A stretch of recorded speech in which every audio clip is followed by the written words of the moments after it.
22. Now see, the question number 22, ये straight forward question है. You got a isopropyl chloride.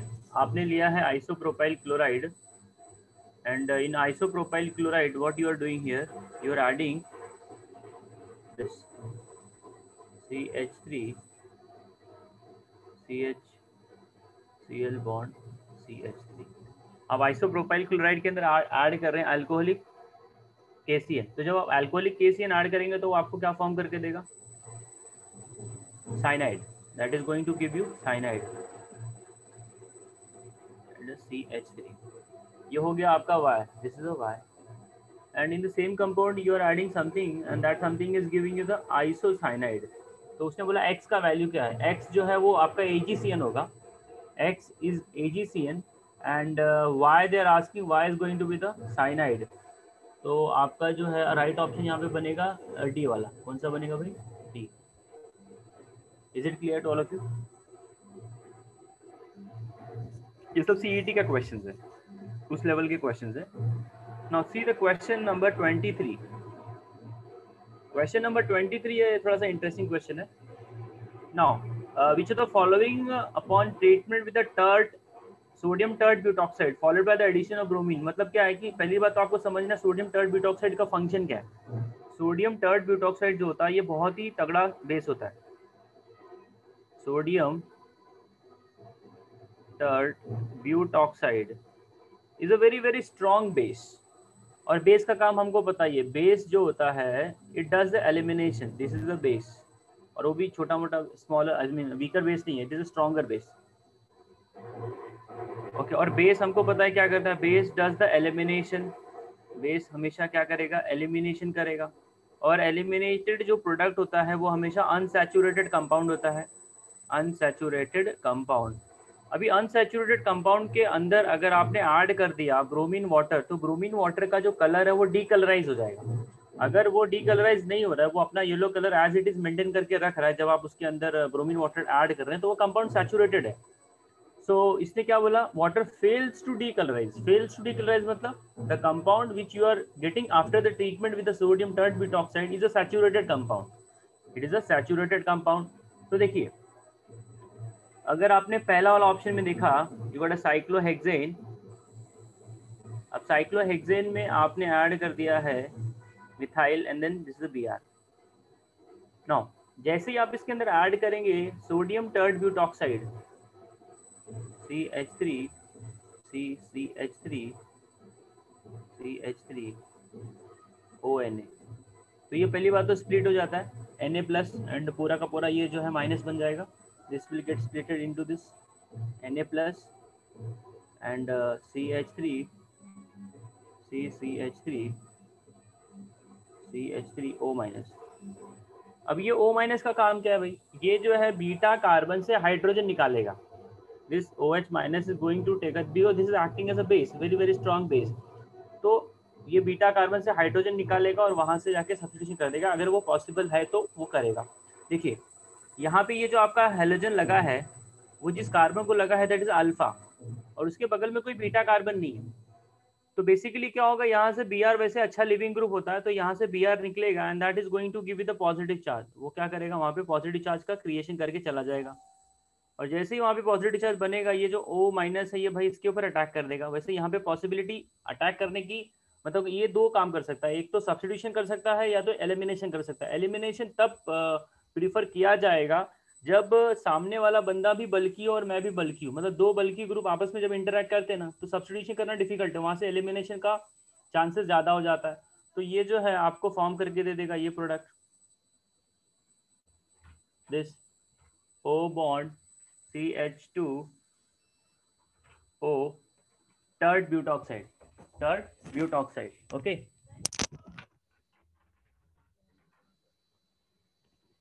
Okay. So tert butoxide, just give me 1 second.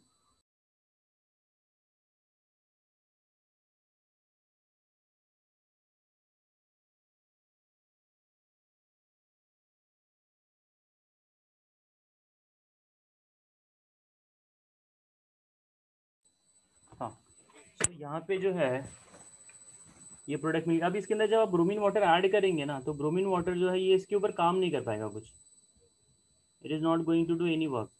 क्यों? क्योंकि ये saturated compound है। तो actual देखा जाए तो इसका राइट आंसर यही है। अब हमको जो है बाकी सभी थोड़ा सा दिमाग लगा के समझना है उसके अंदर क्या पॉसिबिलिटी बन सकती है। तो इसका राइट ऑप्शन फर्स्ट वाला है। अब अगर बी वाले में आपने ऐड कर दिया सोडियम टर्टब्यूटॉक्साइड, तो ये जो देखिए आपका कार्बन है यहाँ पे, the B R which is connected to this carbon, this is alpha carbon. अब उसके बगल में बेंजीन है, दैट इज फिनाइल, और लेफ्ट में जो कार्बन है उसको बीटा बोल देंगे हम लोग। तो आपने अगर बीटा कार्बन से हाइड्रोजन निकालना चाहा तो आप निकाल सकते हो। तो आपको जो प्रोडक्ट यहाँ पे मिलेगा वो ये वाला मिल जाएगा, दो फिनाइल रिंग होगी एंड देन बीच में डबल बॉन्ड ऐसे, और यहाँ पे ऊपर एक फिनाइल रिंग होगी। तो इसके अंदर आपने अगर ब्रोमीन वाटर ऐड किया ना, तो ये क्या करेगा, ये भाई ब्रोमीन वाटर का कलर को गायब कर देगा। So there is going to be decolouration and the bromine will be getting added. और ब्रोमीन का जो एडिशन होता है ना वो होता है anti addition. Bromination is an anti-addition. What is the meaning of anti-addition? One Br will come from the bottom side and other Br will come from the top side. दोनों का डायरेक्शन अलग अलग रहेगा, उसको हम लोग एंटी बोलते हैं। अच्छा, अब जो आपका सी वाला ऑप्शन है, सी वाले ऑप्शन में भी एलिमिनेशन का चांस बन रहा है। क्यों बन रहा है? क्योंकि जो Br लगा है, that Br is connected to this carbon that is alpha, and उसके बगल वाला कार्बन जो वो बीटा है। तो इसमें अगर आपने सोडियम टर्टब्यूटॉक्साइड ऐड कर दिया, तो it is going to give you what, O this one, allyl, इसको बोलते हैं allyl phenyl ether. This compound is called as allyl phenyl ether. बात समझ में आ रही है? Now after this, just one second, इसके बाद इसमें जब आपने ऐड किया थर्ड ऑप्शन, तो जरा देखिए थर्ड ऑप्शन में भी पॉसिबिलिटी है एल्किन बनाने का, यस और नो?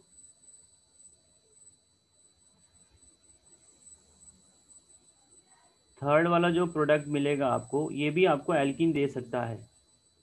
ये आपका कॉन्जुगेटेड ये है, दैट इज अनसैचुरेटेड कंपाउंड। तो आप यहाँ पे ये तीनों में जरा देखेंगे तो एडिशन जो है किसमें हो रहा है, एडिशन किसमें हो रहा है भाई बी आर का?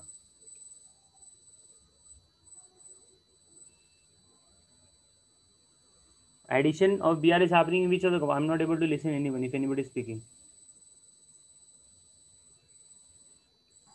ए पे। हाँ, ठीक है, तो इसका राइट आंसर बन जाएगा ए। अच्छा, आफ्टर दैट क्वेश्चन नंबर 24 पे आ जाते हैं। Question number 24, if let me scroll up.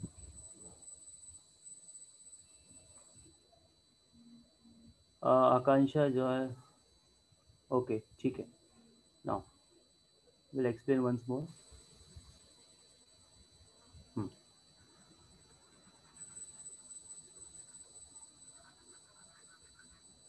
Now ये what we wanted to know here, मैंने यहाँ पे एक और एक्स्ट्रा कंसेप्ट आपको बताने का कोशिश किया।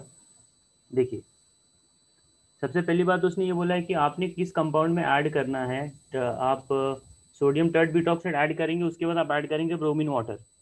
तो वो उसने क्या बोला कि ब्रोमीन वाटर का जो कलर है ना वो डीकलराइज नहीं होना चाहिए। तो सबसे पहली बात तो ब्रोमीन का कलर डीकलराइज किधर होता है? If unsaturated compound, unsaturated compound,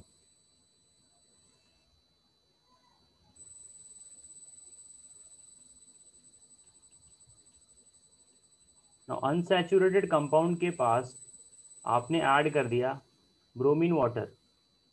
अब जो ब्रोमीन वाटर होता है इसका अपना एक कलर होता है, दैट इज ए येलो, और ऑरेंज के जैसा दिखता है, ये येलो ऑरेंज, ज़्यादा ऑरेंज होता है। तो अगर सामने वाला कंपाउंड अनसैचुरेटेड है, अनसैचुरेटेड का मतलब उसके अंदर या तो डबल बॉन्ड होगा या तो कंपाउंड के अंदर ट्रिपल बॉन्ड होगा, ये दोनों में से कोई एक पॉसिबिलिटी उसके अंदर होगी। तो जब वो डबल बॉन्ड और ट्रिपल बॉन्ड वाला कंपाउंड है, तो वो क्या कर रहा है भाई यहाँ पे, उसके अंदर ऐड हो जाएगा, और ऐड होने के बाद वो क्या करेगा उसको, it will give you the, it will give you the saturated compound. तो जैसे ही आपको सैचुरेटेड कंपाउंड यहाँ पे मिल गया, आपका ब्रोमीन का जो कलर है वो डीकलराइज हो जाएगा। एक ब्रोमीन नीचे से ऐड हो जाएगा और एक ब्रोमीन ऊपर से ऐड हो जाएगा। एंड रिमेनिंग सब ऐसे का वैसे ही रहेगा। अच्छा, तो उसने वही बोला कि वो डीकलराइज नहीं कर पा रहा है, डीकलराइज नहीं कर पा रहा है, इसका मतलब वो जो कंपाउंड में आप ऐड कर रहे हो ना वो क्या है, आपका सैचुरेटेड कंपाउंड है। तो आपको ये यहाँ पे चेक करना है कि किसके अंदर जो है ना सैचुरेटेड कंपाउंड ही प्रोडक्ट मिलने वाला है। Because finally you are adding the bromine and after the addition of bromine it is not getting decolourise, इसका मतलब जिस कंपाउंड में आपने ब्रोमीन को ऐड किया है वो एक तरह से सैचुरेटेड कंपाउंड ही है। तो अब मेरा काम यहाँ पे ये बन जाता है कि ऑप्शन ए सैचुरेटेड दे सकता है क्या, ऑप्शन बी दे सकता है, या ऑप्शन सी या डी। तो ऑप्शन बी सी डी जो है ना ये तीनों के तीनों अनसैचुरेटेड कंपाउंड देंगे after the treatment with sodium tert butoxide. क्यों, सोडियम टर्ट ब्यूटॉक्साइड एक प्रकार से बल्कि बेस है और स्ट्रॉन्गर बेस भी है। तो स्ट्रॉन्गर बेस का जब आप ट्रीटमेंट कर रहे हो यहाँ पे ऑप्शन नंबर बी के साथ है, तो ये जो प्रोडक्ट आपको फॉर्म करके देगा that is going to be this.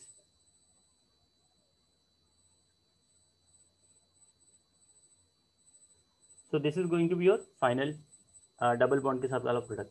अब इसमें ब्रोमीन वाटर ऐड करोगे तो वो पूरा का पूरा डिकलराइज कर देगा। सेम आपका ऑप्शन नंबर सी के साथ में भी हो जाएगा।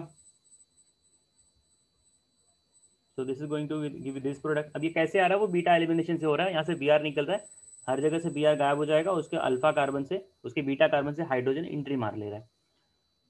और ऑप्शन नंबर डी का भी ऐसे कुछ मिल जाएगा प्रोडक्ट।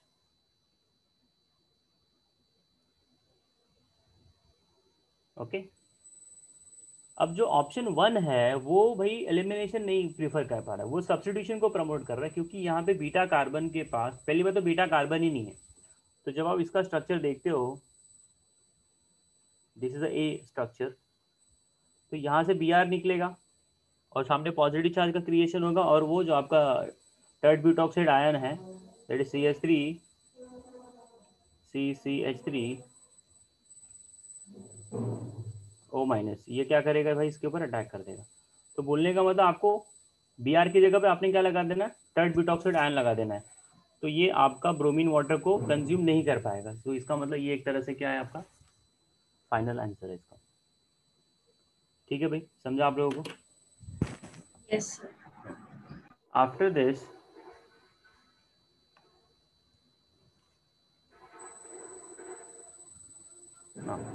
क्वेश्चन नंबर जो है next 24। See the question number 24, इसमें हमको जो है the major product of the following reaction, अच्छा मेरे को ऑप्शन भी दिखाना पड़ेगा, just let me clean this.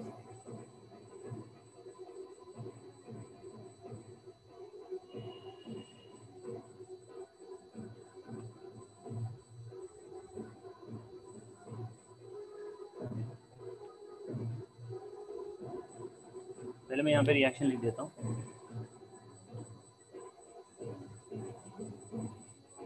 जैसे साइक्लोहेक्सेन, अब साइक्लोहेक्सेन के अंदर आपने दो यहाँ पे लगा दिया है अल्काइल ग्रुप, और यहाँ पे आपका है वेज पोजीशन पे you have a B are.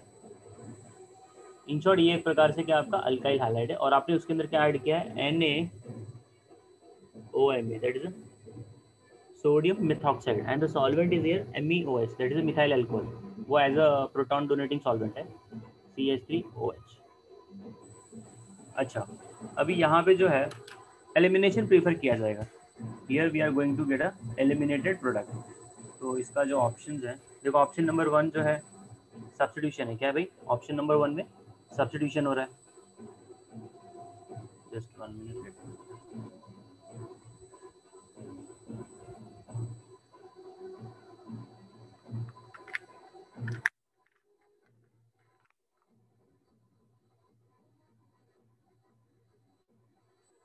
Option number one is a substituted product, तो यहाँ पे मैं लिख देता हूँ।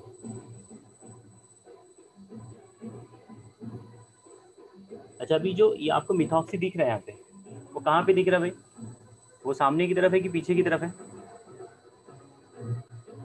Family. हाँ, मतलब जहाँ से आपका ये, हाँ वेज पे ही है ये डॉटेड लाइन पे नहीं दिया गया, मतलब जिस साइड से आपका ये निकला है उसी तरफ से वो उसने अटैक करके वो ऑक्यूपाई किया है नाउ।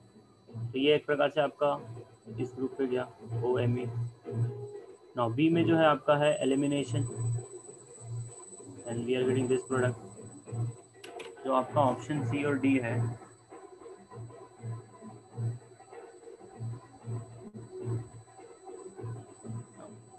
ऑप्शन नंबर सी,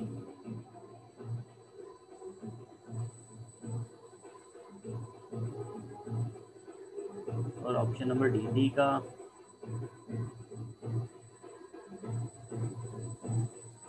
वो है। अच्छा, अगर मैं यहाँ पे हाइपर कॉन्जुगेशन की बात करता हूँ, if I talk about the hyper conjugation here, तो आप मेरे को ये बताइए हाइपर कॉन्जुगेशन के हिसाब से जो आपका सबसे सुटेबल प्रोडक्ट बन सकता है, नंबर ऑफ ये हाइपर कॉन्जुगेटिंग सेक्शन किसके पास ज़्यादा है, ए बी सी डी में? वैसे बात तो एल्किन आपका 2 में दिया है, बी में दिया और सी में दिया है, तो किसके पास ज़्यादा है?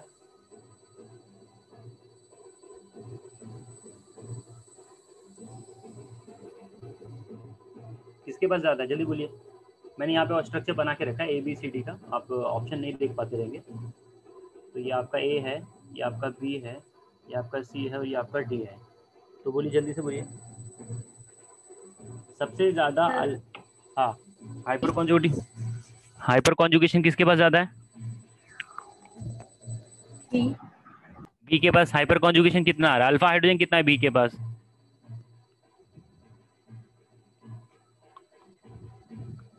जल्दी बोलिए। बी के पास अल्फा हाइड्रोजन जो है वो 2 अल्फा है, 2 अल्फा है। और जो ऑप्शन सी जो दिया गया है इसके पास अल्फा हाइड्रोजन यहाँ पे ये CH3 है और ये CH3 है, और ये वाला जो है ये CH2 है और ये वाला भी CH2 है। तो मिला के कितना हो गया? 3 3 6 और ये मिला के 2 हो गए। तो इसके पास कितना आ रहे? 10 अल्फा हो रहे। अब आपको ये पता है कि जिसके पास नंबर ऑफ अल्फा हाइड्रोजन ज़्यादा होता है उसकी स्टेबिलिटी ज़्यादा होती है, ये आपको पता है based upon the sets of rule. तो बच्चा क्या करेगा? ऑप्शन सी को टिक कर देगा, वो सीधा फंडामेंटल यहाँ पे अप्लाई कर रहा है, टिक कर दिया और ये हो जाएगा wrong. This is wrong answer. क्यों रॉन्ग हो गया? क्योंकि उसने एलिमिनेशन यहाँ पे जो चांसेस बन रहा है बीटा कार्बन का, जो यहाँ पे बीटा कार्बन का जो हाइड्रोजन है वो यहाँ से पॉसिबली नहीं निकलना। अगर आप ये स्ट्रक्चर को देख रहे हैं तो जी बी आर जिस कार्बन को लगा है that is alpha carbon and उसके ऊपर वाला बीटा हो गया और नीचे को मैंने कर दिया बीटा डैश। अब देखिए कभी भी ना एलिमिनेशन होता है तो वो हमेशा एंटी होता है। एंटी का मतलब क्या होता है कि जहां से बी आर निकल रहा है या जो भी लिविंग ग्रुप निकल रहा है उसके 180 डिग्री से हाइड्रोजन का इलेक्ट्रॉन अंदर की तरफ आएगा। अगर आप इसको इस तरह से समझेंगे, ये आपका साइक्लोहेक्सेन हो गया और ये आपने बी आर को ऐसे लगा दिया यहाँ पे, तो इसी के साथ में यहाँ पे एक हाइड्रोजन भी होगा, वो ऐसे होगा। अब बगल वाले कार्बन के पास एक हाइड्रोजन डॉट पे जाएगा और एक हाइड्रोजन वेज पे जाएगा। अच्छा, अभी क्या होगा कि ये जो बी आर निकलेगा यहाँ से तो उसका जो बीटा कार्बन है, क्योंकि ऊपर वाला जो बीटा है ना उसके पास तो हाइड्रोजन ही नहीं है, जो 2 मिथाइल लगा है, तो वहां से तो एलिमिनेशन का सवाल ही नहीं उठता है।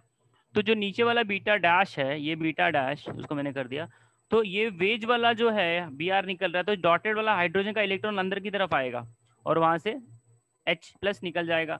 तो आपको जो प्रोडक्ट मिलने का यहाँ पे स्कोप है वो ये वाला प्रोडक्ट मिलेगा।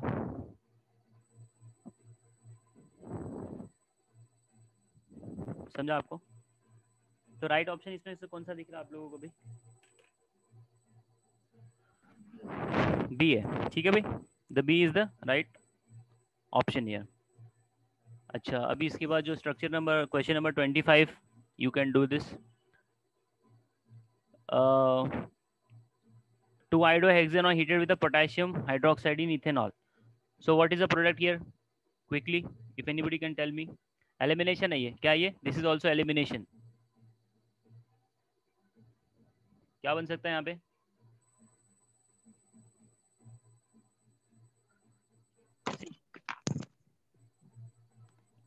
टू आइडोहेक्सेन है भाई, 2-iodohexane है, तो आपने 6 कार्बन निकालना है, 1 2 3 4 5 6। 2 नंबर पे आप आयोडीन लगा दीजिए और जिस कार्बन को आपने आयोडीन लगाया है उसको अल्फा बोल दीजिए। ये अल्फा हो गया, उसके बगल में ये बीटा हो गया और ये हो गया बीटा डैश। ठीक है, तो आप इसके अंदर क्या ऐड कर रहे हैं? Now you are going to add here NaOH and alcoholic medium. अगर ये एक्वियस KOH होता तो ये सब्स्टिट्यूशन कर जाता था, बट ये है एक्वियस नहीं, ये है आपका अल्कोहलिक। तो अल्कोहलिक क्या करता है भाई? एलिमिनेशन करता है। तो अभी यहाँ से जो है आपको देखना है बीटा वाला यूज करेंगे कि बीटा डैश वाला यूज करेंगे। So as we know that we are going to use the which carbon, कौन सा यूज करेंगे यहाँ पे? हाँ, तो ये आपने यहाँ से यूज कर दिया बीटा डैश, क्योंकि बीटा डैश के पास 2 आपके पास हाइड्रोजन है, बीटा के पास 3 है, तो आपको प्रोडक्ट क्या मिलेगा? CH3 CH2 CH2 CH double bond CH bond CH3। अच्छा, अभी प्रॉब्लम किधर आ गई भाई? ये हेक्स 2 इन हो गया, यहाँ पे भी हेक्स 2 इन हो गया, तो you are getting here cis and trans. तो मेजोरिटी ऑफ द टाइम्स क्या होता है, ट्रांस की स्टेबिलिटी ज़्यादा होती है, उसके पीछे का रीज़न यही है, स्टेरिकली वो ज़्यादा दूर होता है, जो उसके अंदर इलेक्ट्रॉन्स होते हैं वो दूर दूर होते हैं। अच्छा, अभी देखो जैसे सीस आप पढ़ते हो, सीस का अपोजिट क्या होता है, ट्रांस होता है। वैसे ही एक होता है जेड और एक होता है ई। अगर कोई बोलेगा ई तो समझ जाना वो ट्रांस का मतलब बोल रहा है। अब कोई बोलेगा सीन, सीन का मतलब जैसे सीस होता है वैसे सीन होता है, इसका मतलब होगा सीन का अपोजिट हो जाता है एंटी। एक होता है रिथ्रो और एक होता है थ्रियो। रिथ्रो का मतलब सेम साइड, रिथ्रो, और एक होता है थ्रियोज, आपने नाम पढ़ा होगा इरिथ्रोलोज, बायोमोलिक्यूल चैप्टर के अंदर आपने पढ़ा होगा। तो ये जो चार मैंने लेफ्ट साइड में लिखे हैं, सीस, जेड, सीन और रिथ्रो, ये तीनों के मतलब एक ही होते हैं, मतलब ग्रुप जो है वो एक तरफ ही है, ऐसा कुछ आप समझ सकते हो। अच्छा ठीक है, आफ्टर दैट क्वेश्चन नंबर 27, ठीक है, ग्रिग्नार्ड रिएजेंट, ये वर्ड्स रिएक्शन है, वर्ड्स रिएक्शन है। तो इसने क्या बोला है, alkyl bromide react with sodium in the dry ether to form 4,5 diethyl octane. तो ये बनाना है तो कौन सा कंपाउंड है ये आपको फॉर्म करके दे देगा। तो सबसे पहली बात क्या करनी, you have to draw that structure. तो जब आप स्ट्रक्चर ड्रॉ करेंगे तो आपको देखना है कि वो सिमेट्रिकली बन रहा है क्या। अगर वो सिमेट्रिकली बन गया तो समझ जाना आपने क्या करना है, उसको दो स्ट्रक्चर को जोड़ देना। वैसे तो आपको बनाना है ये वाला स्ट्रक्चर 4,5 डाइथाइल ऑक्टेन। अब ये स्ट्रक्चर बनाने के लिए हमको क्या करना है भाई, ऑक्टेन 8 कार्बन है, 1 2 3 4 5 6 7 8, 1 2 3 4, 4 नंबर पे एक कार्बन लगा दीजिए, सॉरी इथाइल है, 2 कार्बन लगा दीजिए C2H5, और 5 नंबर पे भी लगा दीजिए C2H5। अब क्या करना है, ये किस कंपाउंड से बन रहा है, तो मॉलिक्यूल तो सिमेट्रिकल हो गया, बीच में से कट मारो, बीच में से कट मार के एक हेलोजन इसको लगा दो, एक हेलोजन इसको लगा दो, तो आपका कंपाउंड ये हो जाएगा CH3 CH2 CH2 CH, यहाँ पे कुछ भी X लगा दो या Br, ये लोगों ने Br दिया तो will have a Br here, और ये कर दीजिए C2H5 समथिंग लाइक दिस।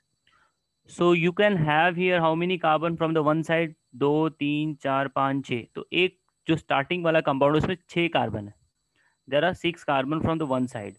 तो आप जरा देखिए 6 कार्बन किस में दिख रहा है भाई, किसी में दिख रहा है 6 कार्बन, 3 2 5 3, D. कौन सा ऑप्शन है, D. See, everyone is Option getting D. Option D. Okay, 1 2 3 4, हाँ ऑप्शन जो है आपका डी में पॉसिबल है वो। क्लियर है भाई, सबको समझ में आ रहा है एवरीवन? Yes. एक ही दो बच्चे का आवाज आता है, बाकी तो सब सुनते रहते हैं खाली। ठीक है, so option D is the right option here. Now after coming the next question, words reaction ये हो जाएगा, अब इसको मैं नहीं कराऊंगा। Now will see the next question here. हाँ, ग्रिग्नार्ड रिएजेंट का ये थोड़ा सा इंपॉर्टेंट लग रहा है, क्वेश्चन नंबर 29। देखो Grignard reagent is organometallic compound, और वो जो है एक तरह से बेस का भी कभी कभी काम कर लेता है, जैसी ज़रूरत होती है वो बेस भी बन जाता है। तो वो आपको अभी यहाँ पे शायद वही कुछ उसने लिख के दिया है यहाँ पे, see, let me read the question. Question number 30 की मैं बात करूँ, 30 नहीं 29। Among the following choose the one which does not form a Grignard reagent. अच्छा, ग्रिग्नार्ड रिएजेंट पहली बात तो होता क्या भाई, RMgX होता है। क्या होता है भाई, RMgX। तो जब उसके अंदर आप ऐड करेंगे, अल्काइल हाइलाइड ले लीजिए, अल्काइल हाइलाइड के अंदर जब आप मिक्स करेंगे magnesium, so in the presence of dry ether, तो ये आपको फॉर्म करके देगा RMgX, RMgX। ठीक है भाई। अच्छा, अब उसने बोला है कि कौन सा कंपाउंड नहीं दे सकता है। So if you talk about the first option, alkyl halide is connected to here CH2। अगर यहाँ पे देखो इसमें प्रॉब्लम क्या मालूम, ऑप्शन नंबर 1 देगा, 2 भी देगा, the carbon should not B acidic carbon. क्योंकि कभी भी आप मेटल के साथ में ट्रीटमेंट कर रहे हो ना, मेटल, मेटल जो होता है वो एक प्रकार से इलेक्ट्रॉन का सोर्स होता है, तो सामने वाले को इलेक्ट्रॉन प्रोवाइड करता है। तो अभी देखिए ये जो आपका जो ऑप्शन नंबर जो डी यहाँ पे दिया है, ये इसका हाइब्रिडाइजेशन क्या है कार्बन का? sp हाइब्रिडाइजेशन है क्या भाई? sp। और sp हाइब्रिडाइजेशन होने का मतलब ये कार्बन सबसे ज्यादा एसिडिक है given all the four options में। तो एसिडिक कार्बन जो होता है वो वहां से क्या करेगा? एसिडिक कार्बन जो है वो रिलीज कर देगा प्रोटॉन। क्या रिलीज कर देगा? प्रोटॉन। तो जैसे ही वो वहां से प्रोटॉन रिलीज करेगा तो mg को वो सामने जाने ही नहीं देगा। mg का रिएक्शन जो है ना इधर होने ही नहीं देगा। Are you getting? तो पॉसिबिलिटी जो है रिएक्शन में जाने की इसकी एकदम लीस्ट हो जाएगी because of the acidic carbon present. तो this will release the hydrogen. तो हाइड्रोजन रिलीज होने की वजह से ये आपका मैग्नीशियम का जो आपका आर एम जी एक्स बनाने का जो इसका टेंडेंसी है वो कम हो जाएगा। ऐसा नहीं कि बिल्कुल नहीं जाएगा, आइडियली ये जाता है बिकॉज हमको सिलेबस में ऐसा बोलेंगे कि ये नहीं जाएगा, बट प्रैक्टिकली जो है इसका पॉसिबिलिटी है। बट ऑप्शन के हिसाब से हम लोग इसको रिजेक्ट करेंगे because there is acidic carbon present, so that acidic carbon will give the proton, so that is very difficult to form Gr। ठीक है, उसका आंसर आप लिख लेना। due to the sp hybridization there is a s character, there is a 50% s character and 50% s character का मतलब वो highly acidic carbon है। तो एसिडिक कार्बन का जो हाइड्रोजन है वो भी एसिडिक है, तो वो उससे रिएक्ट कर लेगा, तो mg को पिक्चर में आने नहीं देगा वो। अच्छा, after that we'll see the next one, just let me clean this।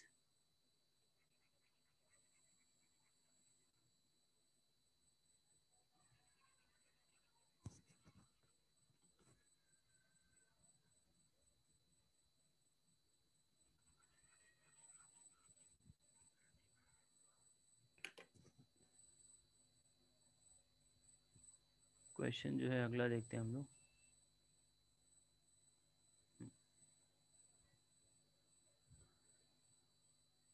ठीक, अभी इसमें जो काफ़ी इंटरेस्टिंग एक आता है आर एस नॉमनक्लेचर, वो हम लोग थोड़ा सा डिटेल में डिस्कस करेंगे। स्टेट बोर्ड में वो सब नहीं है।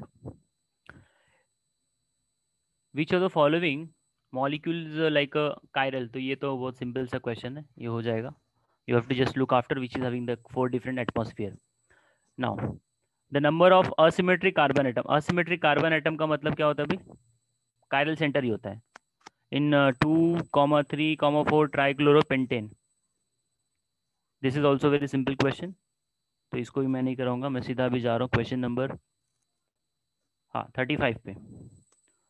अभी 34 भी बता दो। कायरल कार्बन वो है, वो sp3 हाइब्रिडाइज होना चाहिए। क्या होना चाहिए? It should be sp3 hybrid, there should be 4 sigma bond connection. Question number 35, इसके अंदर 4 ऑप्शन दिए गए, चारों ऑप्शन को अपने को जो अच्छे से समझना है। उसने पहले तो बताया इनैंशियोमर्स क्या होते हैं। ओके, इनैंशियोमर्स के बाद they have given you the mesomers. ठीक है, हाँ अमन का एक डाउट आया है DsP3 क्यों नहीं है। देखो DsP3 जो है वो आपका होता है स्क्वायर प्लेनार में होता है। किस में होता है भाई? Square planar. बात समझ में आ रही है? प्लेन तो आपका आना ही नहीं चाहिए जब आप कायरल का बात करते हो ना, कायरल कार्बन। तो कायरल मतलब there should not be any kind of symmetry, क्योंकि जो कायरल होता है वो आपका क्या दिखाता है? ऑप्टिकल एक्टिविटी दिखाता है। बात समझ में आ रही है कि नहीं? अभी वही मैं डिस्कस करने वाला था। ये 4 इसके अंदर जो एग्जाम्पल्स दिए गए हैं, मिजोमर, आपका एट्रॉप आइसोमर्स एंड देन डायस्टीरियोमर्स। ठीक है, नाउ आई होप तुमको समझा होगा अमन, जो तुमने डाउट पूछा था। It should not B planar because DsP2 जो होता है आपका DsP3 है ये। हाँ DsP3 के अंदर 5 बॉन्ड हो गया भाई, ये तो अपने आप में बोलते हैं रिजेक्ट हो जाता है। आई थॉट DsP2 है वो। DsP2 आपने अगर कोऑर्डिनेशन केमिस्ट्री पढ़ा होगा तो अगर जिसका कोऑर्डिनेशन नंबर 4 होता है, तो कोऑर्डिनेशन नंबर 4 होने का मतलब वो 2 तरह की ज्योमेट्री दिखा सकता है। एक तो टेट्राहेड्रल दिखा सकता है, दूसरा जो दिखा सकता है वो दिखाएगा स्क्वायर प्लेनार। स्क्वायर प्लेनार जो हमारी नोटबुक जैसा होता है या जो हम लोग टेक्स्ट बुक जो भी है वो एक प्लेन में होता है। तो सबसे पहली बात तो there should not be any kind of planarity when you are talking about the chirality और you are talking about the optical activity. तो वो आपका ऑप्शन नंबर ए बन जाएगा 34 में। 35 जरा देख रहे हैं, ध्यान से देखेंगे। 2 पॉसिबल स्टीरियो सेंटर दिया गया, तो मैं क्वेश्चन को जाने से पहले मैं 4 ऑप्शन को जरा एक्सप्लोर करूंगा। उसने बोला इनैंशियोमर्स क्या होता है। तो इनैंशियोमर जो होते हैं वो एक तरह के आपके ऑप्टिकल आइसोमर्स होते हैं, they are non super imposable. Non super imposable, non super imposable mirror image.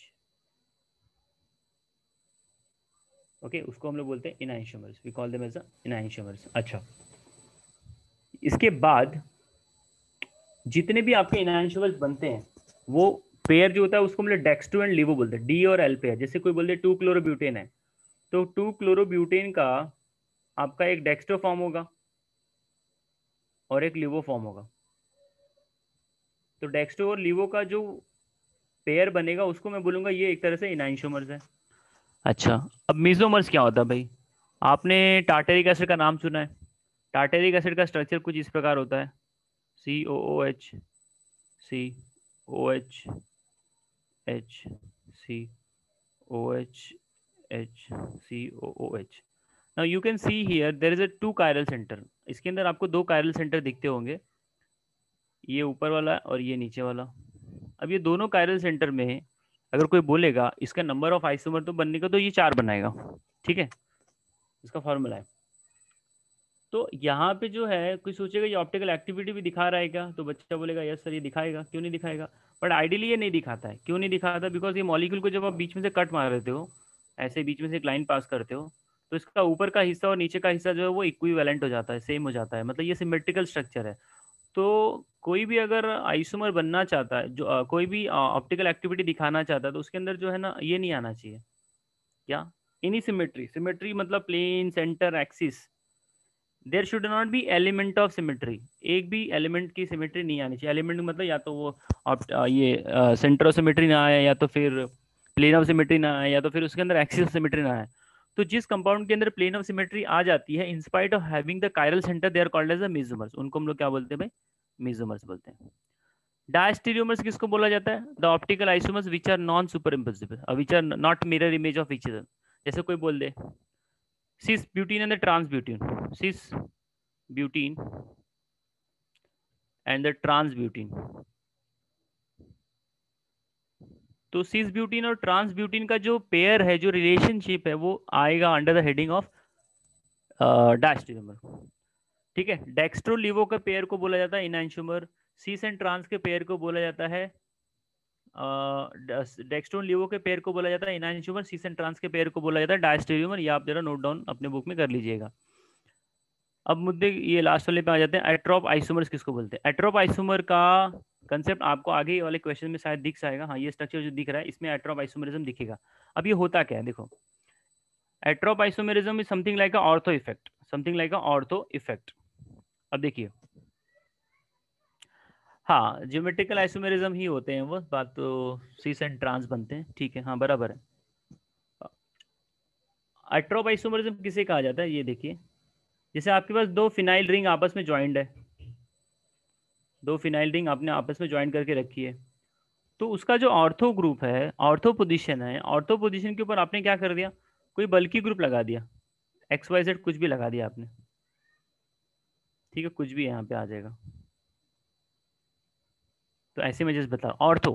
तो ऑर्थो ग्रुप में क्या होता है कि वो जब ग्रुप आ जाता है तो वो एक दूसरे को धक्का मारने लगता है, तो एक जो बेंजीन होती है ना वो घूम जाती है, अपने सिंगल बॉन्ड पे घूम जाती है। तो rotation around the single bond due to the repulsion got from the ortho position of the another ring. तो जैसे कि अगर मैं बोलूँ ये जो राइट साइड वाला बेंजीन रिंग है, ये जो है ना अपने ही एक्सिस पे, ये ऐसे था, दोनों के दोनों ऐसे था। आप इमेजिन करो आपने 2 नोटबुक है ना डेस्क पे रखी है, 2 जैसे नोटबुक को रखते हैं, और एक नोटबुक है ना क्या हो जाए, ये आपकी नोटबुक ऐसे एक है और एक ऐसे है, दोनों आपने टेबल पे रखी है। अभी क्या हो जाएगा, ये एक लाइन में है, ये होता क्या है कि अभी एक जो है ना वर्टिकल हो जाती है, एक क्या हो जाएगी, वर्टिकल हो जाएगी ऐसे। पहले दोनों के दोनों कैसे थे, ऐसे थे, अभी एक क्या हो गया भाई, वर्टिकल हो गया। तो वो जो घूमा वो सिग्मा बॉन्ड के अक्रॉस ही घूमा है, और वो सामने वाले ने उसको क्या किया, रिपल्शन दिया है, तो उसको बोला जाता है एट्रोप आइसोमर्स। क्या बोला जाता है? Atrop isomers are the kind of isomers which arises due to the rotation around the sigma bond. And sigma bond के ऊपर घूमने का रीजन क्या है, सामने वाले ने इसको रिपल्शन दिया, उसको हम लोग बोलते हैं ऑर्थो इफेक्ट। अच्छा, ये तो चारों ऑप्शन को मैंने एक्सप्लोर कर लिया है। अब मैं क्वेश्चन के ऊपर आ रहा हूँ। The 2 possible stereo structures of this are optically active are called as। अभी मैंने बता दिया, जो ऑप्टिकली एक्टिव होता है उसके पेयर को हम लोग क्या बोलते हैं?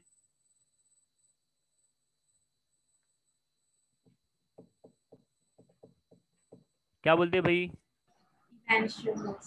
Fantastic. So right option will be here enantiomers. क्या होगा यहाँ पे? Enantiomers will be the right option. तो ये जो मैंने बाकी के चारों भी बताए हैं, एनांशियोमर, डायस्टेरियोमर्स, मेसोमर, एट्रोप आइसोमर्स, उसको भी जरा आप लोग नोट डाउन कर लीजिएगा.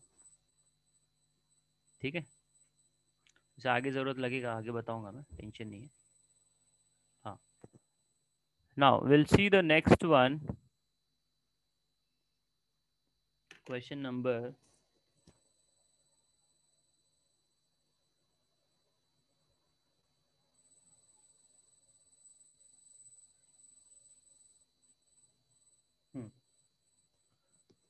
36. आई होप आपको आ जाएगा, नहीं आएगा तो मैं बताता हूँ. चलिए देखते हैं हम लोग. 2 मिथाइल 3 मिथाइल पेंटुइन है. 5 कार्बन निकालिए. 1 2 3 4 5. अब 3 नंबर पे आपने एक मिथाइल लगा दिया CH3. और 2 नंबर पे क्या आपका डबल बॉन्ड है.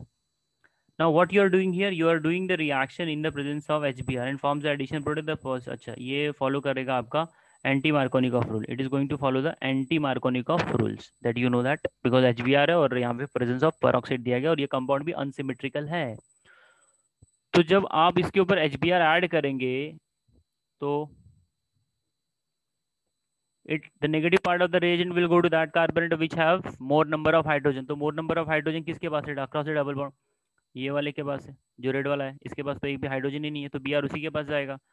तो हमको जो प्रोडक्ट मिलेगा वो मिलेगा CH3 CBr. एक H नीचे है यहाँ पे C, और ये ऊपर हो जाएगा H, CH3. ये आपका CH2 CH3. So how many chiral centre you are getting here? कितना दिख रहा है आपको कायरल सेंटर? हाँ, 2 कायरल सेंटर दिख रहे हैं भाई. ठीक है. अच्छा, अभी ऑप्शन चेक करिए. ऑप्शन में 2 लिखा है कहीं पे? हाँ, ऑप्शन में 2 लिखा है. अब बच्चा क्या भाई, बच्चे को एक्साइटमेंट है, हाँ सर 2 राइट है, बट उसने स्टीरियो आइसोमर का उसने कंसेप्ट नहीं समझा है. 2 कायरल सेंटर है भाई, 2 कायरल सेंटर, और हर एक कायरल सेंटर के ऊपर 2 आइसोमर बनता है. अगर ये आर है, मान लेता हूँ ये आर है, आर का मतलब क्या होता है वो आगे मैं बताऊंगा, रेक्टस होता है, और ये आर है, तो मैं इसका 3 4 कॉम्बिनेशन बना सकता हूँ. दोनों के दोनों आर हो सकते हैं, दोनों के दोनों एस हो सकते हैं. पहला आर होगा, दूसरा एस होगा, या फिर उल्टा एस और आर हो जाएगा. तो मिला जुला के जो है ना, टोटल 4 बनेंगे. कितने बनेंगे भाई स्टीरियोमर्स? 4. Every chiral centre have a 2 isomers. अच्छा, मीजोमर कौन पूछ रहा है? Just 1 minute. अमन, ठीक है, तुमने पूछा ना ये मीजोमर. मेसोमर्स क्या होते हैं? जब आपका कोई कंपाउंड दिया गया है उसके अंदर कायरल सेंटर है. एग्जाम्पल के तौर पे जो सबसे छोटा सा एग्जाम्पल बनता है वो बनता है टार्टरिक एसिड का. अब टार्टरिक एसिड का स्ट्रक्चर अगर आप ध्यान से देखोगे तो उसके अंदर जो है 2 कायरल सेंटर आपको दिख जाते हैं. तो 2 कायरल सेंटर होने के साथ साथ उसके अंदर जो है सिमेट्री भी आ जाती है. अब मॉलिक्यूल जो है आइडियली देखा जाए तो ये ऑप्टिकल एक्टिविटी दिखाएगा. अब आपको ऑप्टिकल एक्टिविटी पता होगा, जिसके अंदर से प्लेन ऑफ पोलराइज लाइट को पास किया जाए तो वो बेंड हो जाता है. वो लाइट को या तो राइट में घुमा देगा या तो लेफ्ट में घुमा देगा, उसी को हम लोग बोलते हैं ऑप्टिकल एक्टिविटी. तो यहाँ पे दिक्कत क्या आ रही भाई? जैसे आप इतने इसके अंदर से लाइट पास किया तो लाइट सीधा का सीधा निकल गया, उसमें बेंड ही नहीं हुआ. तो फिर इसके अंदर का रीजन क्या है भाई? कायरलिटी तो है, फिर भी ये लाइट को घुमा नहीं रहा है, ना तो राइट में ना तो लेफ्ट में. So what is the reason why it is not letting the light to move either right और the left? The reason is that there should not be any kind of symmetry. इसके अंदर जो है आपको एक प्रकार का सिमेट्री मिल जाता है. सिमेट्री हम लोग जो होते हैं, सेंटर ऑफ सिमेट्री होती है, प्लेन ऑफ सिमेट्री होती है, एक्सिस ऑफ सिमेट्री होती है. तो इसके अंदर प्लेन ऑफ सिमेट्री आ जा रही है. मॉलिक्यूल को आपने कट किया तो ऊपर और नीचे का हिस्सा जो है वो सेम हो गया, तो उसकी वजह से ये जो है रिजेक्ट हो जाता है. So it will not, so such kind of compounds are called as a mesomers. ठीक है अमन, समझो आपको? अच्छा, तो क्वेश्चन नंबर 36 भी समझ में आ गया होगा. अब मैं आर एस कन्वेंशन को पहले बताऊंगा, फिर मैं इसके ऑर्डर के ऊपर आऊंगा, क्योंकि आर एस कन्वेंशन समझ में आ जाएगा तो ये ऑर्डर भी अपने आप आपको आ जाएगा. वो आपको दिख रहा है. क्वेश्चन नंबर 41 जो है वो कुछ इस प्रकार से ही है. Even I guess question number 37 भी कुछ ऐसा ही है क्या? Just let me scroll down.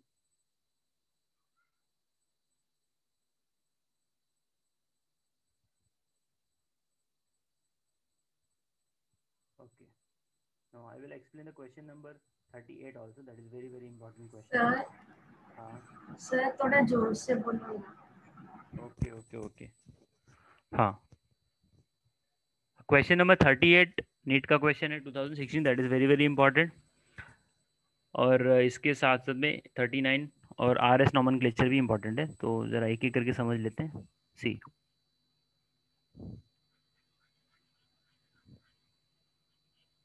now first see the RS nomenclature. This is not in the board का टेक्स्ट बुक एट ऑल. ये बोर्ड के टेक्स्ट बुक में हमारे नहीं दिया गया है, स्टेट बोर्ड के टेक्स्ट बुक में. ठीक है, तो इसको पढ़ा भी नहीं रहेगा आप लोगों ने. आर का मतलब होता है रैक्टस, एस का मतलब होता है सिनिस्टर. ये मॉलिक्यूल को रिप्रेजेंट करने का एक तरीका होता है. अगर आपके पास न्यूमैन का प्रोजेक्शन फार्मूला है या फिशर का प्रोजेक्शन फार्मूला है या वेज डॉट में मॉलिक्यूल दिया गया है, जैसे कि कार्बन है, इसको 4 बॉन्ड आपने लगा दिए, यहाँ पे OH लगा दिया. आप रैंडमली कुछ भी बना सकते हैं. यहाँ पे आपने हाइड्रोजन लगा दिया, यहाँ पे आपने मिथाइल, और यहाँ पे आपने कर दिया ड्यूटेरियम. जस्ट मैंने ऐसे रैंडमली लिखा है, कुछ भी आप बना सकते हैं. तो मुझसे क्या पूछेगा, आप मेरे को ये कार्बन का कॉन्फ़िगरेशन असाइन करके दो. ये कार्बन जो है, ये पहली बात तो कायरल है. हाँ यस सर कायरल है, because it is connected to 4 different atoms of the groups. So what is the next question, is it R और एस. आर का मतलब वो क्लॉकवाइज फॉलो कर रहेगा 1 2 3. You have to just look 1 के बाद 2, 2 के बाद 3. अगर आप इसको देख रहे हैं तो आपको ये पता चल जाएगा कि इसका पैटर्न क्या है. अगर ये क्लॉकवाइज पैटर्न को फॉलो कर रहा है तो आ जाएगा, एंटी को करेगा तो एस जाएगा. उसमें भी एक कंसेप्ट है, वो गोल्डन रूल है, वो भी डिस्कस करेंगे हम लोग. एक और एग्जांपल लिखता हूँ मैं यहाँ पे.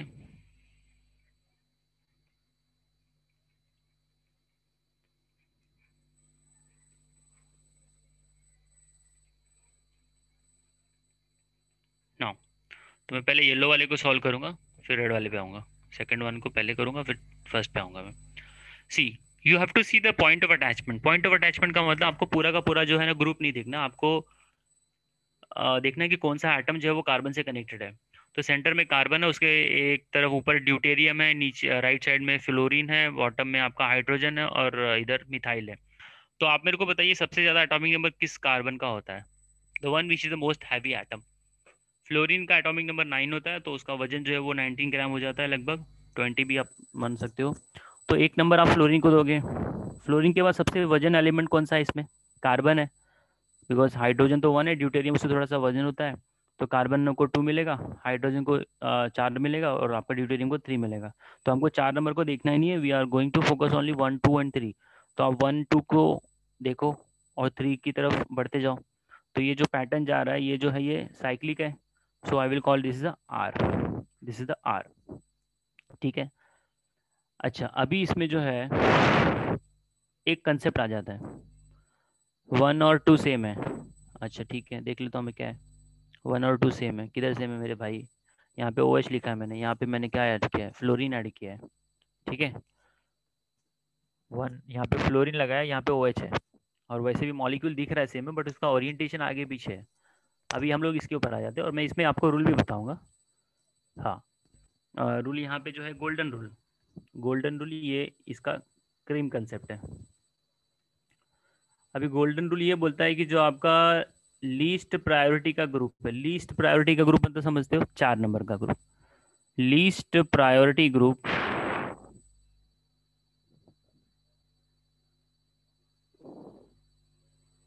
वो कभी भी ना सामने नहीं आना चाहिए. सामने मतलब अभी यहाँ पे पोजीशंस है ना, ये जो वेज लाइन है ना, वेज लाइन, वेज लाइन आपको ये बताता है कि उधर पे जो भी कुछ एटम आ जाएगा ना, वो फ्रंट साइड है. किधर है, फ्रंट साइड है. और जो आपका डॉटेड लाइन है ना, डॉटेड लाइन, डॉटेड लाइन का मतलब वो बैक साइड है. तो बोलने का मतलब ये है कि आपका जो 4 नंबर वाला ग्रुप है या एटम है, वो कभी भी सामने नहीं आना चाहिए. अगर सामने आ जाएगा तो आपको गोल्डन रूल को अप्लाई करना पड़ेगा. तो गोल्डन रूल ये बोलता है कि जो आपका कॉन्फ़िगरेशन आ रहा है, आप उसका उल्टा लिखो, लेकिन ये वाला कंडीशन होना चाहिए. लीस्ट प्रायोरिटी का ग्रुप है ना, वो अगर सामने आ गया तो, और हाईएस्ट प्रायोरिटी का ग्रुप जो है ना, मतलब 1 नंबर का ग्रुप पीछे नहीं जाना चाहिए और 4 नंबर का ग्रुप सामने नहीं आना चाहिए। ये 2 लाइन आप दिमाग में रख लो। Highest priority group should not go on the back side, back side मतलब 4 नंबर पे, और लीस्ट प्रायोरिटी ग्रुप मतलब जो 1 नंबर का ग्रुप है वो सामने नहीं आना। जैसे इधर देख रहा है हाइड्रोजन, अब ये हाइड्रोजन जो है लीस्ट प्रायोरिटी का ग्रुप है। अब उसको मैंने आगे लिखा है कि पीछे लिखा है? उसको मैंने आगे लिखा है कि मैंने पीछे लिखा है? सर किसको? ये जो हाइड्रोजन लिखा है मैंने, ये पीछे किधर है? पीछे। पीछे लिखा है। मतलब ये बैक साइड में, और मेरा जो गोल्डन रूल का कंडीशन है वो यही बोलता है कि जो हाईएस्ट प्रायोरिटी का ग्रुप है, 1 नंबर का ग्रुप है, वो कभी भी ना पीछे नहीं जाना चाहिए। तो वो सामने ही आ रहा है। ये जो वेज है ना, ये वेज का मतलब फ्रंट साइड होता है, तो ये फ्रंट पे आपका 1 नंबर का ग्रुप आ रहा है, फ्लोरीन। अगर ऐसा नहीं होता तो मैं जो भी कॉन्फ़िगरेशन आ रहा है ना उसका उल्टा लिखता था। अच्छा, अभी जरा मैं इसके अंदर देखता हूँ, पहला वाला एग्जाम्पल के अंदर आपको यहाँ पे देखना है। सर हाँ बोलिए। सर वो दोनों सेम प्लेन में होने चाहिए ना, जो सबसे हाईएस्ट प्रायोरिटी और लीस्ट प्रायोरिटी का ग्रुप है। Highest priority and the least priority का group, they should be in the same plane. आप इसमें जब भी देखोगे ना इसको, ये कंसेप्ट को हम लोग 3-4 रूल इसे समझते हैं। अब जब मैं फीचर का बताऊंगा ना तो उसमें लोग ऐसा भी बताते हैं कि you have to rotate it 2 times और 3 times unless they are not coming in the same plane. ठीक है, तो उसको उस तरीके से भी कर सकते हैं, they should come in the same plane. Highest priority और द लोवेस्ट प्रायोरिटी वाला ग्रुप है, they should come in the same plane. ठीक है, तो वो मैं बताता नहीं हूँ, सीधा मैं ये बताऊंगा कि आपका जो आपका लीस्ट प्रायोरिटी का ग्रुप है वो आपको पीछे नहीं लिखना है। अगर पीछे दिखा तो आप उसको उल्टा कर दीजिए, उल्टा कॉन्फ़िगरेशन लिखिए। अभी जब आप ये फीचर वाला पढ़ेंगे ना तो इसमें कैसा होता है कि दे विल, एक को लोग फिक्स रखते हैं। मैंने इसमें ये भी अपलोड किया था, वीडियोस भी डाले थे स्टार्टिंग में, आई गेस मार्च या अप्रैल में डाले थे। यू कैन सी, आपका उसमें मिल जाएगा। तो एक को पोजीशन को होल्ड करते हैं, बाकी सबको घुमाते हैं। ठीक है, तो यहाँ पे भी वही रूल अप्लाई करते हैं, but golden rule is also giving you the same answer, और वो भी वही देता है। तो जो आपने बोला ना वो करेक्ट है, it has to be in the same plane. हाँ, अभी यहाँ पे देखिए फर्स्ट वाला जो है। सर हाँ, सर ये आर और एस क्या बोला था आपने? आर का मतलब होता है रैक्टस। रैक्टस इज लाइक लैटिन वर्ड है, इसे मतलब क्लॉकवाइज, वो आपको ये इंडिकेट कर रहा है कि 1 2 3 का जो ओरिएंटेशन है वो क्लॉकवाइज है। और एस का मतलब होता है सिनिस्टर। ठीक है। Thank you.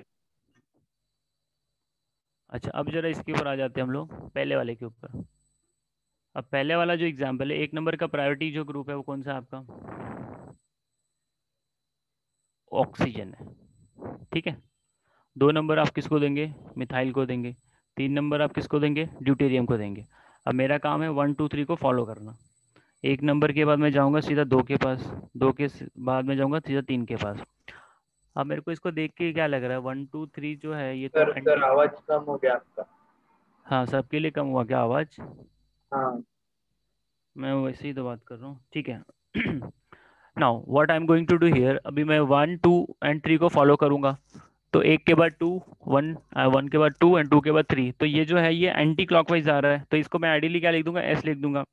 बट यहाँ पे मैंने एक मिस्टेक कर दिया कि जो आपका 1 नंबर का ग्रुप है, जो हाईएस्ट प्रायोरिटी वाला ग्रुप है, वो पीछे की तरफ जा रहा है, मतलब वो डॉटेड लाइन पे आ रहा है, जो कि आपको इस तरह से नहीं करना है। तो हम लोग करते क्या है, उसको 2 से 3 बार रोटेट करते हैं so that it comes on the front line. Okay, तो मैं क्या करता हूँ, गोल्डन रूल को अप्लाई करने का, सीधा आपने जो कॉन्फ़िगरेशन, जो प्रायोरिटी वाला ग्रुप था अगर वो पीछे चला गया है, तो जो भी कॉन्फ़िगरेशन आएगी आप उसका उल्टा लिख दो। फिलहाल आपको यहाँ पे एस आ रहा है तो आप एस नहीं लिखेंगे, you will write on the R. तो ये बेसिकली आपका गोल्डन रूल है। ठीक है, इसका और भी एप्लीकेशन देखेंगे तो थोड़ा सा दिमाग में फिट हो जाएगा। इसका एक और कंसेप्ट मैंने मार्च अप्रैल में एच डी ए का वो डाला था, आपको चाहिएगा तो देख लेना, इस पे है, वीडियो लेक्चर की सीरीज में आपको मिल जाएगा। अच्छा, तो जरा ये मैं देख लेता हूँ question number this, then I will come back to the 39 को। तो जरा आप अप्लाई करिए 41 वाले में और मेरे को बताइए क्या बन सकता है। What can be the configuration, is R और एस?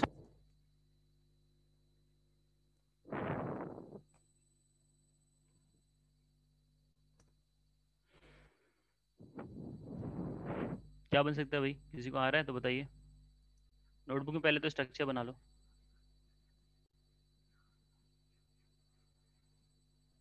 देखिए आपने पहले कार्बन लिखा यहाँ पे, ऊपर हो गया आपका chlorine, then you on the dotted line you are having the hydrogen and on the back side you are having ये डॉटेड है कि वेज है, ठीक है ये डॉटेड ये वेज पे हो गया, वेज पे आपका फिनाइल ग्रुप जा रहा है C6H5, C6H5। अभी जो इसमें सेम प्लेन में है वो आपका है मिथाइल और chlorine, they are present in the same plane, they are present in the same plane. हाँ बहुत बढ़िया आकांक्षा, दैट्स करेक्ट।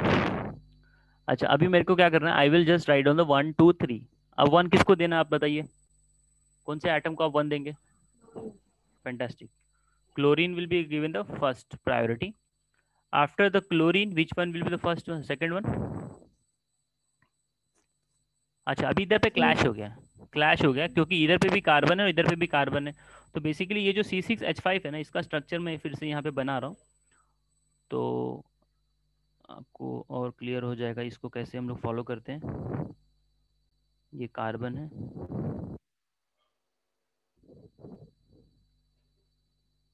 हाँ ये आपका हाइड्रोजन और दिस इज क्लोरीन। तो ये जो कार्बन है मिथाइल वाला, ये कार्बन और ये कार्बन में क्लैश हो गया, तो यहाँ से तो क्लियर हो नहीं रहा है कि किसको प्रेफरेंस देना है। तो मैं अभी आगे का एटम को देखूंगा, आगे के 3 एटम को मैं चेक करूंगा। तो आगे के 3 एटम में कौन है, इधर हाइड्रोजन हाइड्रोजन हाइड्रोजन, मतलब 1 1 1, एटॉमिक नंबर 1 1 आ रहा है। अब इस हाइड्रोजन के आगे का 3 एटम आपको देखना है। तो जब आपके पास डबल बॉन्ड दिया जाता है ना, तो उसको 2 बार काउंट करना होता है। तो कार्बन के आगे डबल बॉन्ड है और भी कौन सा एटम है, कार्बन है, तो 6 6। और राइट साइड में क्या है, कार्बन, तो ये 6 6 6 जा रहा है और ऊपर वाला 1 1 1 जा रहा है। तो प्रायोरिटी में इसको दूंगा 2 नंबर, फिर ये आ जाएगा आपका 3 नंबर। क्या क्या बोल रहे हो, डाउट है इसमें? सर वो 666? हाँ वो उसका एटॉमिक नंबर है कार्बन का। यहाँ देखिए ये जो है ना, ये कार्बन है और this is also the next is the carbon also, this is also carbon. Yellow से दिखा रहा हूँ मैं, देखिए ये भी कार्बन और ये भी कार्बन है। तो मुझे क्या करना है, I have to just see the, क्योंकि अगर आपने कार्बन कार्बन डबल बॉन्ड रखा है ना, तो हम लोग ये जो डबल बॉन्ड को क्या we consider as a 2 single bond. तो इसके आगे मैं 6,6 ले लूंगा। अगर ये ऐसे होता ना कार्बन बॉन्ड कार्बन, तो मैं इसको एज अ एक ही बॉन्ड समझता और इसको मैं 6 ही लेता था। अगर ये कार्बन ट्रिपल बॉन्ड कार्बन हो जाए तो I will consider as a 3 single bond, तो 6,6,6 ऐसा हो जाता है। अच्छा तो ये हो जाएगा 1, 2, 3। अब आपका 4 नंबर पीछे ही जा रहा है तो आपको टेंशन लेने की ज़रूरत नहीं, जो भी कॉन्फ़िगरेशन आएगी उसको वैसे का वैसे ही लिखो। तो 1 के बाद 2 देखिए, 2 के बाद 3 देखिए, so it is going like anti. तो ये होना चाहिए आपका S configuration which is given in option number B. ठीक है भाई।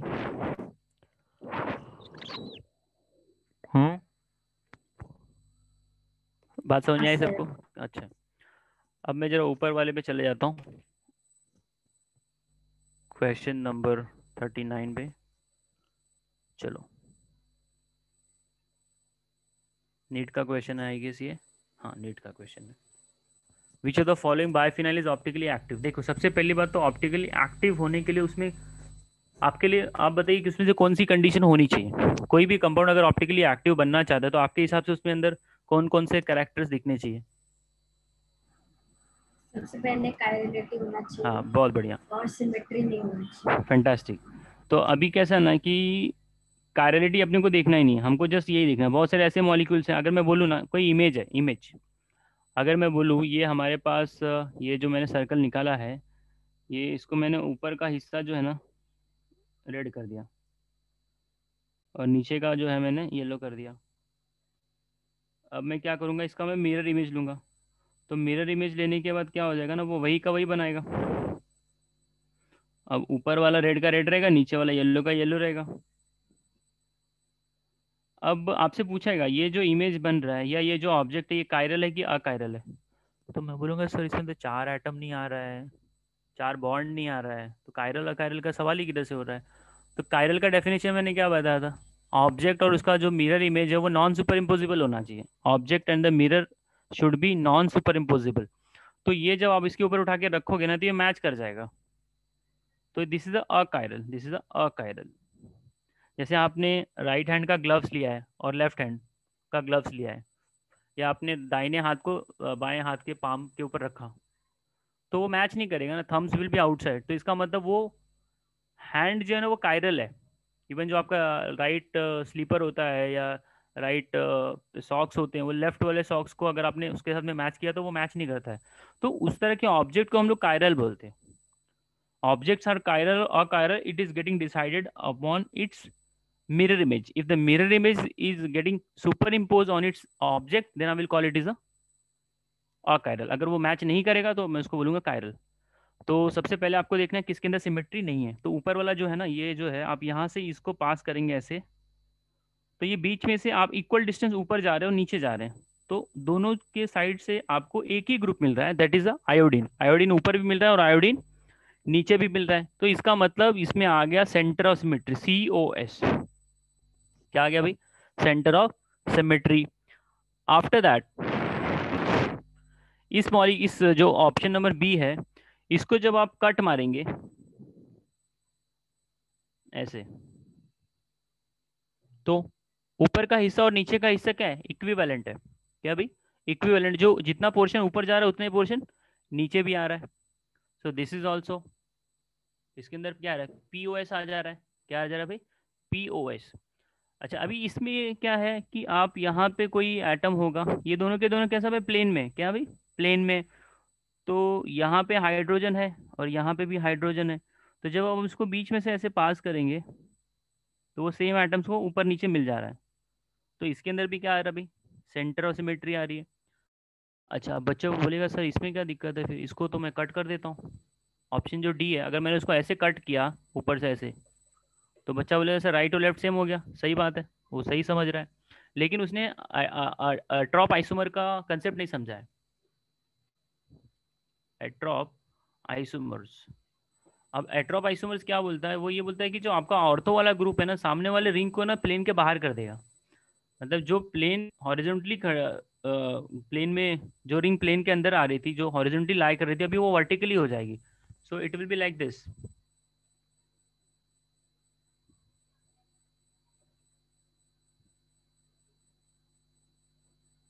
आप इसको कुछ ऐसे समझ सकते हो।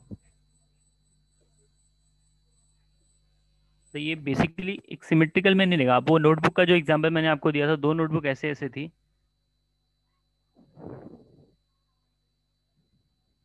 अभी ये जो इसको मैंने जानबूझ के थोड़ा सा रेक्टेंगुलर बनाया, तो जब सामने वाला इसका ऑर्थो इफेक्ट इसके ऊपर लगेगा ना, तो ये रिंग को घुमा देगा बॉन्ड के ऊपर। अब इमेजिन करो आपने 2 पोटैटो को एक स्टिक में लगाया है, तो एक पोटैटो घूम जा रहा है बिकॉज ऑफ अ स्ट्रेन। ये जो है आपका लेफ्ट वाला है और राइट वाला क्या हो जाएगा आपका? ऐसा हो जाएगा। तो ये अभी किधर आ गया? ये प्लेन के बाहर आ जाएगा। It is a non planar, it is a non planar. तो आप इसको कट मारोगे ना, तो कट मारोगे तो वो इक्वली नहीं है, क्योंकि पहली बात तो प्लेन में ही नहीं है। जब वो प्लेन में नहीं तो दोनों दो सेम पार्ट में डिवाइड भी नहीं होगा। तो इसके अंदर जो है, due to the atropisomerism और due to the steric hindrance की वजह से यहाँ पे आ जाता है ऑर्थो इफेक्ट। तो ये बन जाएगा ऑप्टिकली एक्टिव। Option D. सभी को समझा? यस सर, समझा।